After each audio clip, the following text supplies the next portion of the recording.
ध्यान का स्वरूप जिनागम के आलोक में यह एक स्थापित सत्य है कि आज तक जो भी जीव आत्मा से परमात्मा बने हैं, रागी से वीतरागी बने हैं, अल्पज्ञ से सर्वज्ञ बने हैं, सांसारिक सुख दुखों से मुक्त होकर अनंत सुखी हुए हैं, वे सभी ध्यान की अवस्था में ही हुए हैं, आत्म ध्यान की अवस्था में ही हुए हैं।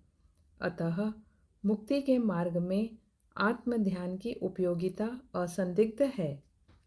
जिस ध्यान से यह आत्मा परमात्मा बनता है, उस ध्यान की चर्चा संपूर्ण जैन समाज द्वारा एक स्वर से मान्य आचार्य उमा स्वामी कृत प्राचीनतम ग्रंथ महाशास्त्र तत्वार्थ सूत्र अपर नाम मोक्ष शास्त्र में इस प्रकार की गई है। उत्तम सहनन वाले के अंतर्मुहूर्त तक एकाग्र होकर चिंता का निरोध ध्यान है। महाशास्त्र तत्वार्थ सूत्र पर विगत 2000 वर्षों में विभिन्न भाषाओं में अनेक टीकाएं लिखी गई हैं, जिनमें संस्कृत भाषा में आचार्य पूज्यपाद देवनंदीकृत सर्वार्थ सिद्धि, आचार्य अकलंक देवकृत तत्वार्थ राजवार्तिक और आचार्य विद्यानंदीकृत श्लोक वार्तिक आदि प्रमुख हैं।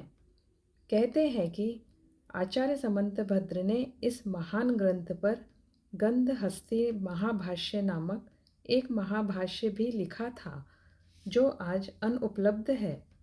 उक्त सभी टीका ग्रंथों में उक्त सूत्रों पर यद्यपि पर्याप्त प्रकाश डाला गया है, तथापि अंतर मात्र संक्षेप व विस्तार का ही है। विषय वस्तु लगभग समान ही है। उक्त संपूर्ण विषय वस्तु के आलोकन के उपरांत जो तथ्य उभर कर सामने आते हैं, यहाँ उनके संदर्भ में इस विषय पर अनुशीलन अपेक्षित है। उक्त सूत्र में जिस ध्यान को परिभाषित किया गया है, वह उत्तम सहनन वालों के ही होता है।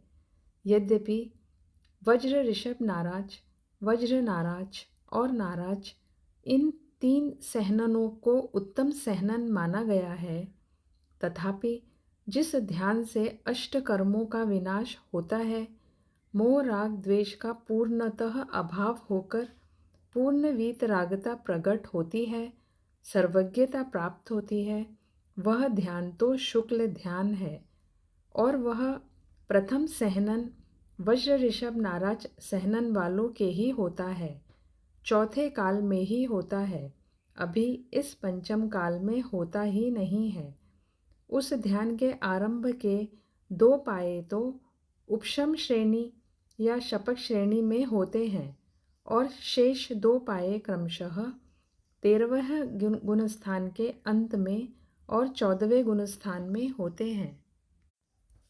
पृथक्त्व वितर्क नामक पहला शुक्ल ध्यान 8वें गुणस्थान में आरंभ होकर शपथ श्रेणी वालों के 10वें गुणस्थान तक और उपशम श्रेणी वालों के 11वें गुणस्थान तक होता है।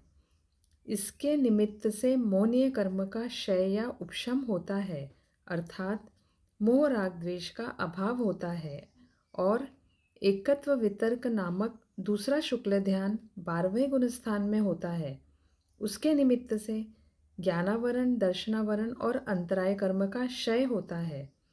इस प्रकार 4 घातीय कर्मों का अभाव आरंभ के 2 शुक्ल ध्यानों से होता है और अघातीय कर्मों का अभाव सूक्ष्म क्रिया प्रतिपाती नामक तीसरे शुक्ल ध्यान और व्यूपरत क्रिया निवृत्ति नामक चौथे शुक्ल ध्यान से होता है। इस प्रकार यह सुनिश्चित हुआ कि अरहंत और सिद्ध दशा की प्राप्ति का हेतुभूत शुक्ल ध्यान तो इस काल में संभव ही नहीं है।